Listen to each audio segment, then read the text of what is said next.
The hegemony of the dollar. Why is it that world currencies should be pegged against the dollar? The Russia-Ukraine conflict has also forced nations to move away from the dollar. This has been happening for a while. Russia actually started this sometime in 2014 since the annexation of Crimea.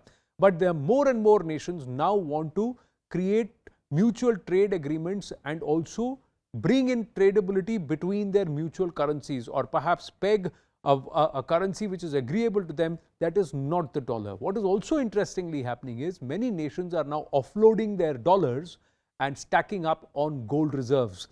Post the pandemic, the last 1.5–2 years have seen huge buys of gold by nations who have also offloaded their dollars. Now this entire aspect of de-dollarization, is it actually possible in the current scheme of things? How difficult or easy is it? Let's try and understand. One of the most important aspects is 60% of the central bank reserves globally are in the US dollar. The other aspect is Russia and China mutual trade has been up by 80-fold since 2022. So these are two nations who are clearly wanting to move away from the dollar for their individual respective reasons. Russia, the biggest mover against the dollar since 2014, Crimea annexation. Also, what are the challenges with dollarization? First and most importantly, it's the economic sovereignty of nations that comes under scrutiny and challenge, because it gives the Americans or US control over global economy, especially certain nations. There is also currency manipulation which happens because America can then manipulate currency for economic gain, its own protecting its own economic and of course strategic interests. There is also risk of a financial crisis. So if there is an economic crisis in America, it can trigger a global meltdown and nations will suffer, nations that cannot perhaps print dollars like America can and pull itself out of a situation. We've seen this in the past. Dependence on US trade in dollars can also make nations directly, indirectly dependent on the US.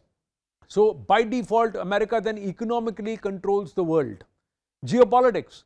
Reduce the American influence on other economies. We will destroy you if you act against us. We will impose sanctions against you, make it difficult for you to trade, survive if you act against us. This hegemony will then stop if there is a movement away from the dollar.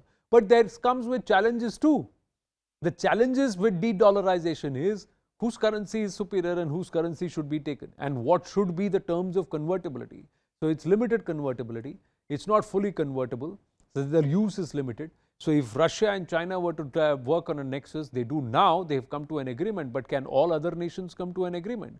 If there are currency fluctuations, then it could also affect long-term investments. There is no stable peg. That becomes a problem. Limited use in trade is difficult for other nations to also compete. And the dependence on dollar, many nations rely on dollar for trade and finance currently. That's the current ecosystem. I told you 60% of the world's central banks' reserves are in dollars. Financial instability to the dollar contributes to instability in other nations too. Now let's try and understand the history. How did it all start? It started soon after the First World War, when a lot of the gold reserves came to America, and that's when the dollar started beginning to displacing the pound. By 1944, international trade was done using the dollar when 44 countries signed that agreement and decided to use dollar as the peg for trade. Large supply of dollars went spread around the world in the 60s, but by 71, the convertibility of the dollar into gold was ended by Nixon, when other nations started becoming stronger and there were not enough reserves to match the dollars. 1981, the dollar lost 2/3 of its purchasing powers, and thereafter it's been on the wane. The 2007-2008 global financial crisis further made nations realize that they had to de-dollarize. 2014, Russia prioritized de-dollarization, and 2022, volume of China-Russia trade in yuan. 2023, other nations looking away from the dollar. So all of these aspects have contributed. But like I said, even today, 60% of the world's central banks, their reserves are in dollar.